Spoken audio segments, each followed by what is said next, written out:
I'm Sarah with Moby Sport Family Fitness, and in this video I'd like to show you how you can breastfeed your baby while wearing your baby in the Moby wrap. In another video I showed you how you could breastfeed your baby in the hug hold while placing the X, that's where he's seated, placing the two panels that crisscross, that's the X, over to the opposite hip, and that way you're wearing the Moby in a very loose fashion. And then I showed you how you could tighten up the Moby. Well, in this particular video, I want to show you what if you don't want to go through the trouble of loosening, tightening, you just want a nice go-to. This has been a wonderful technique for our family. And again, I encourage you to explore techniques so that you find something that really works for you. So in this particular case, right now, by the way, David is sleeping, so he may not actually latch, but at least I can give you a visual. Hopefully he will be feeling comfortable in this particular video. So I'm going to slide down this and just take him out. So in this particular case, I take him out, I slide him back in, but sideways in the opposite panel from which side I'm going to feed. So I'm going to slide the seatbelt down, I'm going to take his head gently out, supporting his neck, and then supporting under his shoulders. Okay, and then I'm going to take him out, and I'm going to place him on the shoulder, the same side that I'm going to feed on. So I'm going to feed on my right side. He's on my right shoulder. I'm going to just make sure his feet are out. I'm going to pull this down so that I know truly where that crisscross is, that X, and I'm going to open up the opposite panel. I'm going to take both feet and slide him down, always giving him support, and slide him down, supporting his shoulder as he comes down. And I also make sure the panel is right up over his shoulder. I'm going to do a cross cradle hold. And I like to have my baby's feet out. If you have a young enough baby, a newborn, certainly keep your baby's feet in. He likes to have his feet out. So I make sure it's over his bottom and close to the crevice of his knees. Okay, and sometimes baby crisscrosses his feet.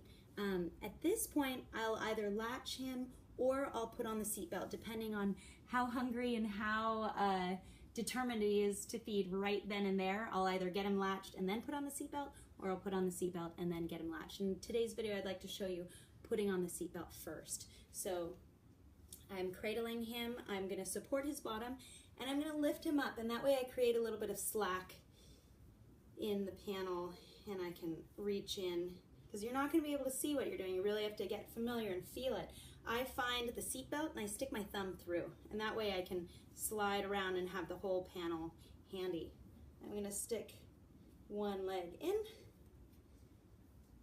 and I also want to make sure it goes up and over his arm. There we go. And this is really nice and convenient because it's going to come up and over that way.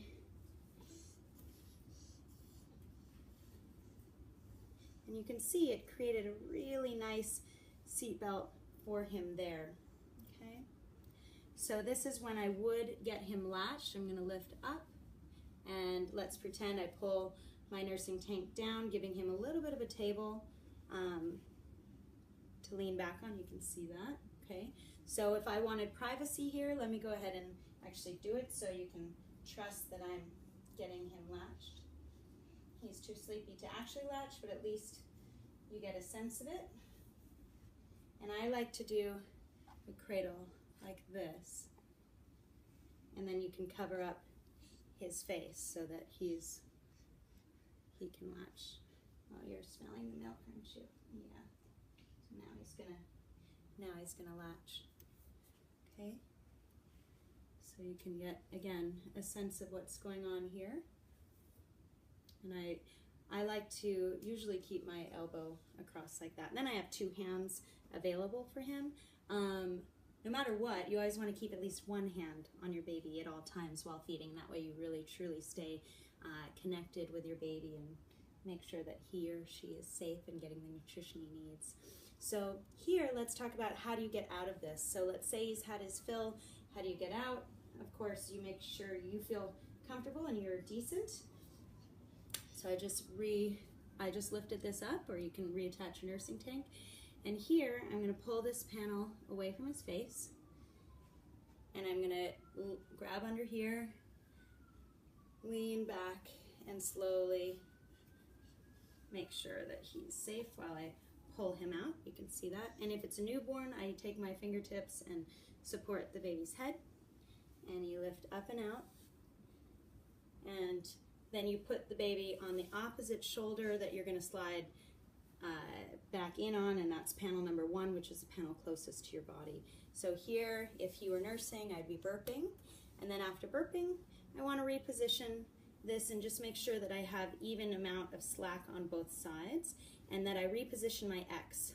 So the more you can get familiar with this crisscross, the better you'll be at sliding baby in and out and knowing exactly where baby's going to sit on you.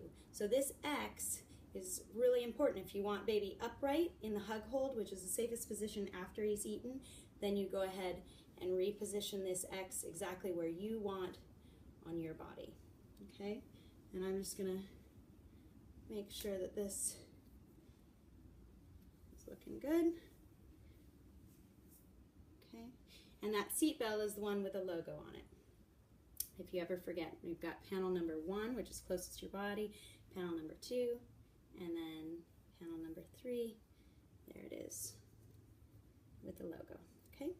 So here I would reach in and slide one leg down, and now all I'm doing is putting him back into the hug hold.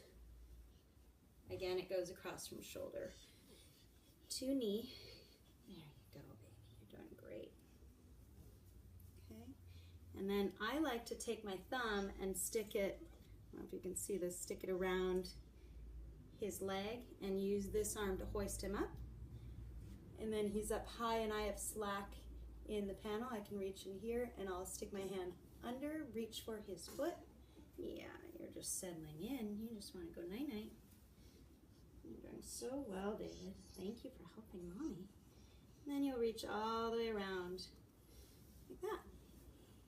And again, super important to make sure that the knees are above the hips. He's seated in a beautiful hip flexion position, or his hips are flexed here, so you can see that. And then I do the same thing. I take my thumb and then lift up. And I like to put my thumb through this, mainly because he likes to have his legs out. Okay, and I make sure, yep.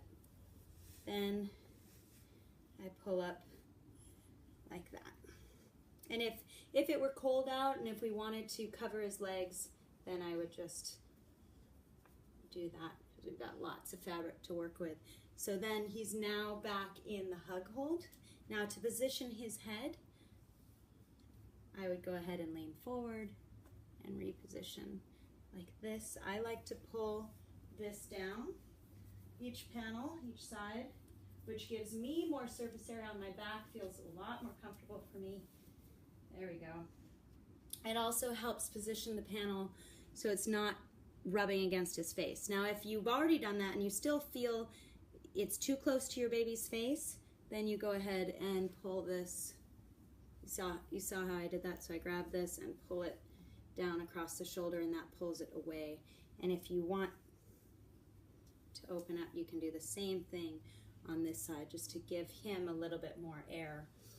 The good news is these are breathable fabrics, so of course your baby's going to be safe, but the best thing to do is always be able to see your baby's nose and mouth, and also notice that there's about 2 fingertip width space between his chin and chest, so his air passageway is not compromised. He can breathe really comfortably. He looks so cozy and snug, and the best part about it is I can hug and kiss him and still have my hands free, but of course most of the time when I wear them I just want to hug him like crazy. So anyway, hopefully that gives you an idea of how you can nurse while keeping the Moby wrap tied. Simply taking baby out, sliding baby in, latching, sliding baby out, sliding baby back in into the hug hold.